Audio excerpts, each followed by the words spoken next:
Canada के वज़ीर आज़म ने जस्टिन ट्रूडो ने सिख अलहदगी पसंद रहनुमा नजर के कत्ल में भारत के मुलव्वस होने का खदशा जाहिर किया है, जिसकी वजह से हिंदुस्तान ने कनाडा के एक सीनियर सफारतकार को मुकबदर कर दिया है। इसी तरह कनाडा ने भी इराक के सरबराह और सफ़ीर को बेदखल कर दिया है।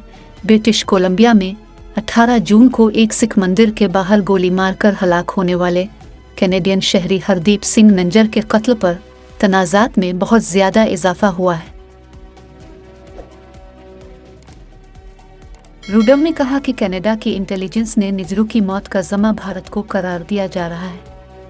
हिंदुस्तान ने ट्रूडो के इल्ज़ामात को सख्ती के साथ मुस्तरद करते हुए उन्हें मुज़हका खेज़ और सियासी तौर पर मुहर्रिक करार दिया है।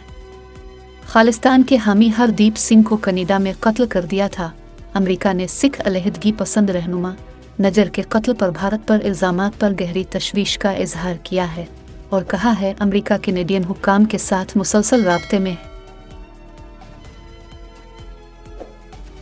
अमेरिका ने मज़ीद कहा तफ्तीश को आगे बढ़ाना और मुलजिमों को इंसाफ के कटहरे में लाना बहुत अहम है।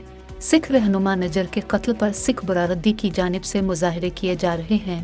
कनाडा में भारतीय हाई कमिश्नर को भी बेदखल करने का मुतालबा किया गया है।